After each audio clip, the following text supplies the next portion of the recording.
I'm hoping to engage with regional and local community leaders, members, institutions.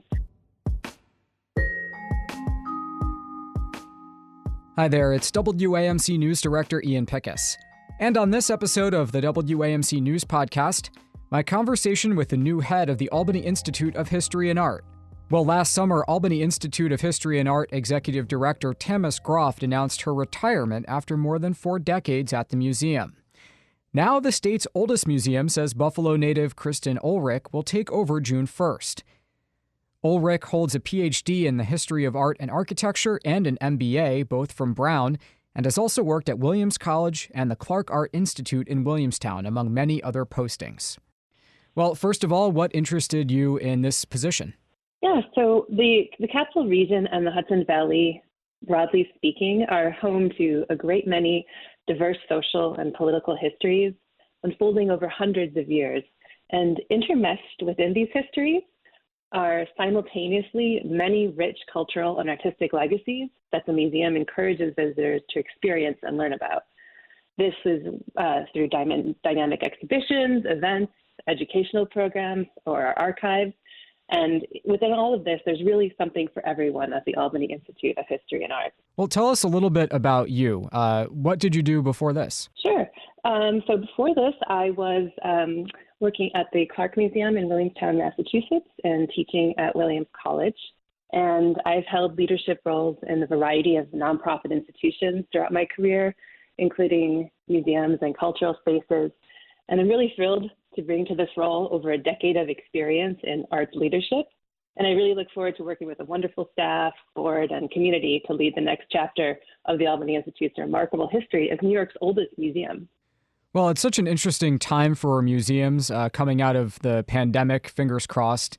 A lot of them have had to sort of rethink what they do in the last couple of years. What do you see the future of this particular institution being? Yeah, great question. So the Institute's mission is to connect diverse audiences to the art and culture of our region.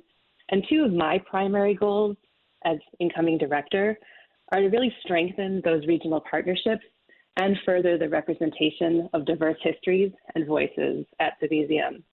And I've been an avid listener of WAMC for many years, and I've always been really impressed with the dynamic reach that you have with your listeners regionally. And so I'd love to encourage listeners, including those who might be a little farther afield, to keep in mind that for many of you, Albany is much closer than you think. So please stop by and say hello. And we'd also love to see you at the museum. And of course, to those of you who are neighbors closer by, come by and say hello again and visit your favorite works and discover something new.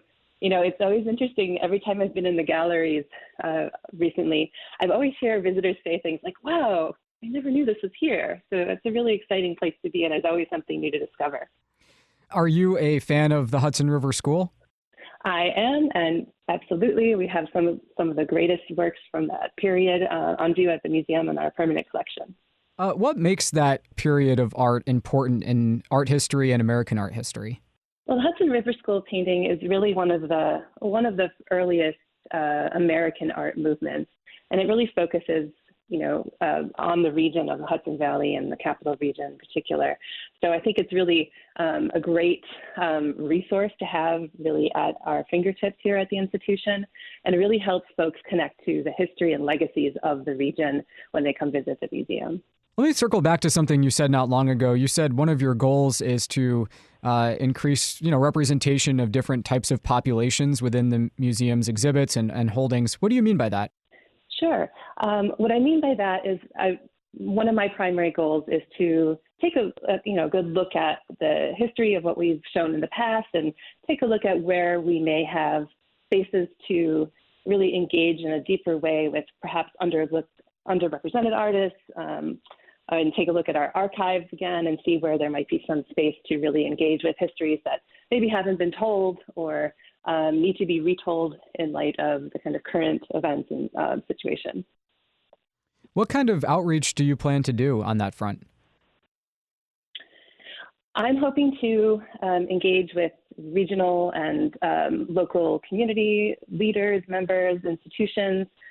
Part of what I've spent a lot of time thinking about over the last decade in my career is how to really strengthen relationships between cultural institutions and arts institutions, broadly speaking, but also thinking out a little bit outside of that as well, thinking through strategic partnerships with regional businesses and how we can all work together to really highlight this really amazing region of New York State and work together collectively to think about where our missions might align.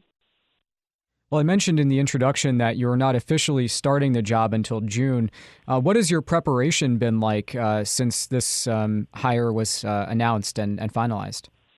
Yeah, thank you for asking that. It's been great. I've had a really nice runway, as it were, working with the current director, Tammis, and had some wonderful conversations so far with staff at the institution and board members. So it's really been a really pleasurable onboarding process. Everyone's been really generous, and I look forward to really strengthening that with community members and regional leaders in the area as I continue to get a little closer to the start date.